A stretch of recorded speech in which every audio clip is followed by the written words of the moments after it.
All right, we are recording for the novelization of Star Trek Six: The Undiscovered Country, which right there. I do actually want to talk about the artwork here. It'll be easier if I look at the screen there. A novel by J.M. Dillard, which does worry me some because I did not care for the novelization of The Final Frontier. In fact, I recommend against reading it. Um, I don't regret having read it. It didn't push me that far, but I think it is poor enough, that it is weak enough, that it is bad enough that I would recommend people not spend their time on it. So yeah, I am somewhat concerned, especially because that's my favorite movie of all the Star Trek movies. Don't get me wrong, Wrath of Khan is a superior film. I consider Star Trek Six also a superior film, and I personally enjoy it more. Um, so I am going to care a lot about this, and yeah, hopefully it'll be good. Hopefully it was other things that were interfering with it, and that's why Final Frontier was not so good a novelization. So we'll see.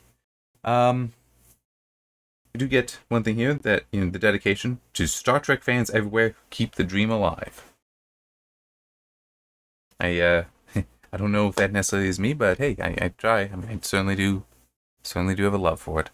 Um, I'm not really sure what it is to say. We got Leonard Nimoy working on the story this time instead of Shatner, which nothing against Shatner, but Nimoy. I mean, don't forget, he directed Search for Spock. He directed Voyage Home. He was definitely involved in Star Trek, well, the Star Trek movies on a production level that I'm. Shatner technically was as well with Final Frontier, but I don't know. I feel like Nimoy proved himself a bit better than Shatner did. Sorry. But anyway, I do want to talk about this cover image, which it's just easier for me to look at it on the laptop screen than on this.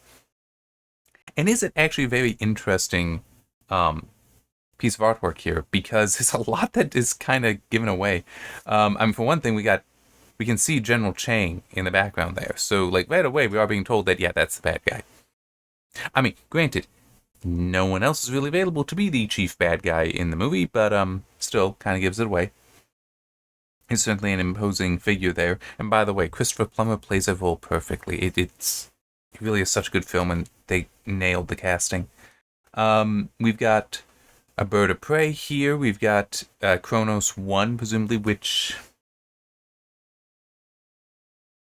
I think it's just referred to as a cruiser or a battle cruiser, Klingon cruiser, up there, firing at the Enterprise, which, when oh crap, what does it actually say? The hull has been compromised. We actually see that damage on the ship. We also see something else here. We've got Kirk, Spock, and McCoy in the orange beam there, but also notice the rings there. So we get the Praxis effect, which. So if you watch the original version, which I'm not sure how many people can find that, of the Death Star explosion, it's just a poof like that, lots of sparkles. But with the special editions, they added in an equatorial wave going out. That is, as I recall the history for this, it's been many years since I learned this though. It's because of Praxis exploding in Star Trek 6, because it had that singular wave going out, equatorial wave going out. And it, excuse me, and it's been dubbed the Praxis effect, that whenever you see a large explosion in movies, they have to do that, even though it makes absolutely no sense for it to be there. I was trying to think if there's much else to mention, but nothing really coming to mind except, I guess, this quick explanation for why is it called the Undiscovered Country. It is a slightly changed version. As I said, this is my favorite of the movie. I'm pretty sure I said that in this recording. I tried doing another recording, but in any case, this is my favorite of the movies. And one special feature is it is talked about that it comes from Shakespeare. I don't remember exactly where, but in one of his plays, he refers to the future as the underdiscovered country. So this is just like shortened down to the undiscovered country. But in any case, it is a very appropriate subtitle for it because of the Shakespeare reference, and also, and we even get the line there that your father called the future the undiscovered country, and also how people can be very afraid of change, and that whole thing. It's a very good title for it. that's all I really got. I don't think there's much more to mention here, except for, like, talking about the table of contents. I mentioned the dedication. We've got a prologue, chapters 1 through 13, and then epilogue. So, yeah. That's about it. It actually, before the prologue, we do get Hamlet, Act 3, Scene 1. Which actually, because I mentioned it, I'll read it here. But that the dread of something after death, the undiscovered country, from whose bourne no travelers return, puzzles the will, and makes us rather bear those ills we have, than fly to others that we know not of. Thus conscience does make cowards of us all, and thus the native hue of resolution is sicklied,